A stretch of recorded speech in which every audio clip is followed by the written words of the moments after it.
ناظرین اس وقت ہمارے ساتھ ہیں جناب سید خالد سجاد جو وابڈا سے چیف انجینئر کے منصب سے ریٹائر ہوئے اور پرنسپل رہے وابڈا سٹاف کالج کے. وہ الیکٹریسٹی کے حوالے سے بنائی گئی ایک ایسوسیشن کے سیکرٹری جنرل بھی رہے, جس کے پلیٹ فارم سے انہوں نے بے شمار ایسی تجاویز دیں حکومت کو جس کی بنیاد پہ بجلی کے بحران سے بچا جا سکتا تھا. ہم ان سے بات کرتے ہیں, ان سے پوچھتے ہیں کہ کیا وجہ ہے کہ حکومت کو تمام وسائل ہونے کے باوجود بجلی کی قیمتیں اتنی بڑھانا پڑی ہیں کہ 31% اضافہ کیا گیا ہے بجلی کی قیمتوں میں, جو ایک بہت بڑا بوجھ ہے عوام پہ ڈالا گیا ہے. اس سے کیسے بچا جا سکتا تھا اور کیا وجوہات ہیں کہ یہ بوجھ بڑھایا جا رہا ہے آئے روز؟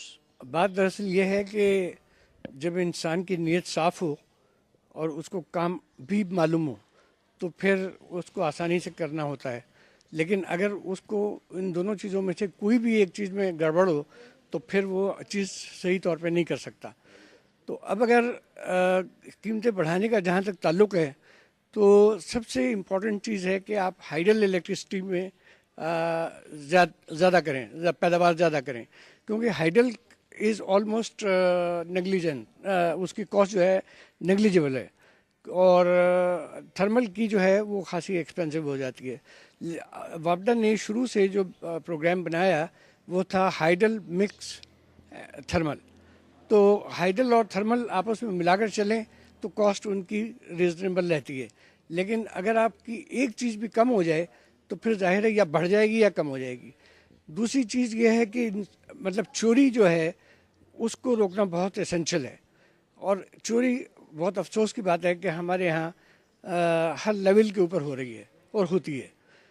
اس کے علاوہ جب ڈیزل اور گیس اور اس کی پیٹرول وغیرہ کی قیمتیں بڑھتی ہیں تو اس کا ڈائریکٹ ایفیکٹ جو ہے وہ تھرمل الیکٹریسٹی کی پروڈکشن کاسٹ کے اوپر ہوتا ہے.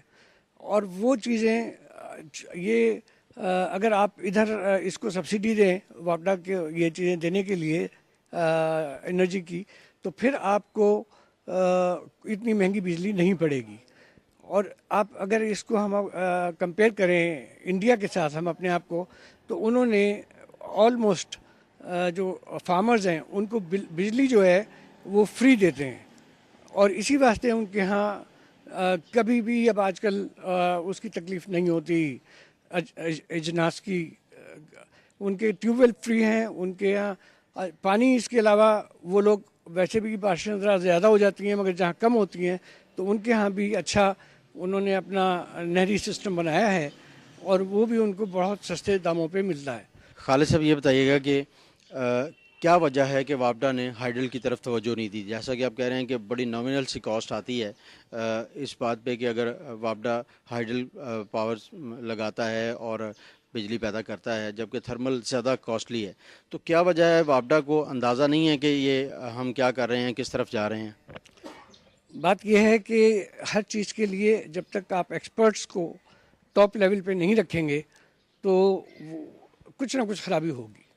اب ایک آدمی جو فوج سے آیا ہو وہ ہر چیز نہیں جان سکتا. اب یہ ایسے ہی ہے کہ میں ایک انجینئر ہوں, اگر مجھے اٹھا کے آپ چیف جسٹس لگا دیجئے بجائے چیف انجینئر کے تو I won't be able to deliver the goods. یہ تو اس کے لیے ہر شخص کی اسپیشلائزیشن ہوتی ہے. اور ہماری بڑی بدقسمتی ہے کہ پچھلے جب یہ نواز شریف صاحب جا رہے تھے اور یہ پرویز مشرف صاحب تشریف لائے تو ہمارے وابڈا میں چیئرمین جو آئے وہ ایک ایسے انجینئر تھے, کور آف انجینئر سے تھے, لیفٹیننٹ جنرل, کہ وہ ڈنڈے سے سمجھتے تھے کہ ہر کام ہو جاتا ہے, جبکہ ڈنڈے سے ہر کام نہیں ہوتا. آپ کو لوگوں کے ساتھ رہنا ہوتا ہے, ان کو لے کر چلنا ہوتا ہے, ان سے ڈسکس کرنا ہوتا ہے اور ان سے سیکھنا ہوتا ہے, اور اس کے بعد آپ کرتے ہیں. اگر وہ آپ سمجھیں کہ میں عقل کل ہوں تو ایسا تو دنیا میں کوئی شخص پیدا نہیں ہوتا. تو اب اگر ہمارے ہاں جو بدقسمتی رہی ہے کہ ہم لوگ اس بات میں اس کا خیال نہیں رکھتے کہ ایکسپرٹس کو ان کو صحیح جگہوں پر لگائیں. اب اس وقت وابڈا میں 2 چیئرمین ہیں ایک کی بجائے, ایک پیپکو کا ہے اور ایک واٹر سائڈ کا اور ڈیولپمنٹ پروجیکٹس کے اوپر ہے. تو یہ کیسا محکمہ ہے جہاں 2 چیئرمین بن کے بیٹھ گئے؟ آپ کے خیال میں اضافی پوسٹیں کریٹ کر دی گئی ہیں نوازنے کے لیے؟ جی بالکل, ڈیفینیٹلی. اور یہ کہ سب سے بڑی چیز یہ کہ بجلی جو ہے یا پانی جو ہے دیٹ از اے سروس، اور سروسز اگر آپ اس کو بیچ دیں گے تو وہ تو ظاہر ہے اس کی قیمت بہت بڑھ جائے گی. سروسز جو ہیں وہ ایک عام آدمی کے لیے افورڈیبل ہونی چاہیے، اور ہماری بجلی اب اس وقت ان افورڈیبل ہے. اب نتیجہ کیا ہوگا کہ آپ کی انڈسٹری بیٹھ جائے گی.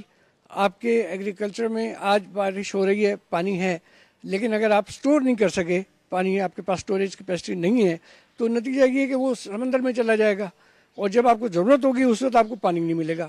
نہ آپ کو ہائیڈل الیکٹرسٹی ملے گی، نہ آپ کو پانی کاشت کے لیے ملے گا.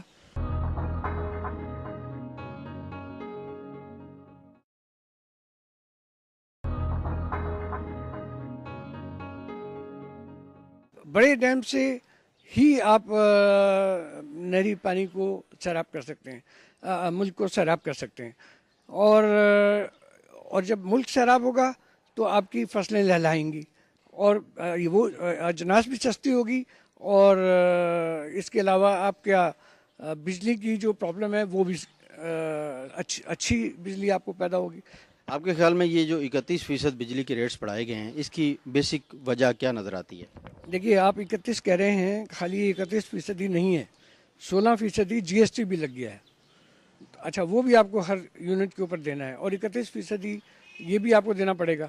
تو ایک آدمی جو ₹1.25 یا ₹1.5 یونٹ دیتا تھا، اب ₹4-5 یونٹ دے گا، جو لوور لیول کا ہے. اوپر والے پہ تو اور زیادہ بڑھ جاتی ہے. تو اب نیچرلی انڈسٹریز کے اوپر تو یہ اتنا بڑا ظلم ہوگا کہ کوئی بھی اس کو ٹالریٹ نہیں کر، مطلب اس کو ایکسیپٹ کرنا ان سب کے لیے مشکل ہو جائے گا. ابھی تو انہیں نہیں پتا کیا اس کی کانسیکوینسز کیا ہونے جا رہے ہیں. لیکن آپ کے خیال میں وجہ کیا ہے اس کے بڑھائے جانے کی؟ وجہ یہی ہے کہ ہم لوگوں نے پلاننگ جو ہے اس معاملے میں اچھی طور پہ نہیں کی. اور جیسے آپ نے بتایا مجھے کہ میں الیکٹریکل اینڈ الیکٹرانکس انجینئرس کا سیکرٹری جنرل بھی تھا، تو ہم سے یہ لوگ کام لے سکتے تھے ایز اے تھنک ٹینک، اور جیسے تمام ممالک میں ہوتا ہے. لیکن ہمارے ہاں وہ جو عقل کل بیٹھے ہیں وہ کسی اور کی مداخلت برداشت نہیں کرتے. اب میں اور ہمارے ساتھ سلیمان نجیب اور شمس الملک، ہم لوگ مختلف ممالک میں مختلف سیاسی رہنماؤں کے ساتھ ہم نے میٹنگز کی، اور ہم نے ان کو کنونس کیا کہ ہمیں کالا باغ ڈیم بنا لینا چاہیے. اور وہ فرنٹیئر کے لوگ تھے زیادہ تر، اور and they all agreed including Qazi Hussain Ahmad. ان کی زمینیں جو ہیں شمس الملک کی، وہ بھی نوشیرہ میں آتی ہیں. قاضی صاحب کی بھی زمینیں اس کے آس پاس ہی ہیں، اور ان کو پتہ ہے کہ ان کی زمینوں پہ کوئی نقصان نہیں ہوگا، لیکن ملک کو فائدہ پہنچے گا. تو اب اگر حکومت کہے کہ جی ہم نے بنانا نہیں ہے، یا ہم لوگوں کی رائے کے بغیر نہیں کر سکتے، اگر آپ رائے کے بغیر حکومت کر سکتے ہیں تو آپ یہ چیزیں جو ملک کے فائدے کے لیے وہ کیوں نہیں بنا سکتے؟ اگر آپ لوگوں کے اوپر بمباری کر سکتے ہیں، چھوٹے چھوٹے عورتیں بچے سب کو مار سکتے ہیں، تو آپ یہ کام کیوں نہیں کر سکتے جو جس سے ملک کو فائدہ ہونے والا ہے؟ وہ کام تو آپ آسانی سے کر لیتے ہیں جہاں سے آپ کو اپنے مائی باپ کو سلام کرنا پڑتا ہے. تو یہ آپ کو اچھے لوگ اور پلاننگ کے ساتھ اور ایک پوری بنانے کے ایک اپنی تھنک ٹینک بنائیے، اور اس سے پھر مدد لے کر کیجیے. ناظرین، آپ نے گفتگو سنی جناب کیپٹن ریٹائرڈ سید خالد سجاد کی، جو چیف انجینئر وابڈا رہے اور پرنسپل رہے اسٹاف کالج وابڈا. بڑے زیرک انسان ہیں، بڑی گہرائی سے انہوں نے بات کی ہے. ان کا کہنا ہے کہ جس کام میں حکمرانوں کا مفاد ہوتا ہے وہ تو کر لیا جاتا ہے. تو آج تک پاکستان کی اکانومی کو، پاکستان کی معیشت کو، پاکستان کی زراعت کو، جو بنیادی حیثیت رکھتے ہیں پاکستانی معیشت میں، ان شعبوں کو نظر انداز کیا گیا اس انداز میں کہ بڑے ڈیم نہیں بنائے گئے. اور دوسرے ملکوں کو اگر ہم دیکھیں، اپنے ہمسایہ ممالک کو، تو وہاں بجلی فری ہے ان تمام سیکٹرز میں، تاکہ وہ سیکٹرز زیادہ کامیابی سے آگے چل سکیں. یہی ان کی کامیابی کا راز ہے. ضرورت اس بات کی ہے کہ ایک تھنک ٹینک بنایا جائے جو ان تمام مسائل کو حل کرے، اور بجلی کی وافر پیداوار کے حوالے سے بڑے ڈیم بنانا، پانی کو سٹور کرنا اور پانی کو ضائع ہونے سے بچانا ہے. ان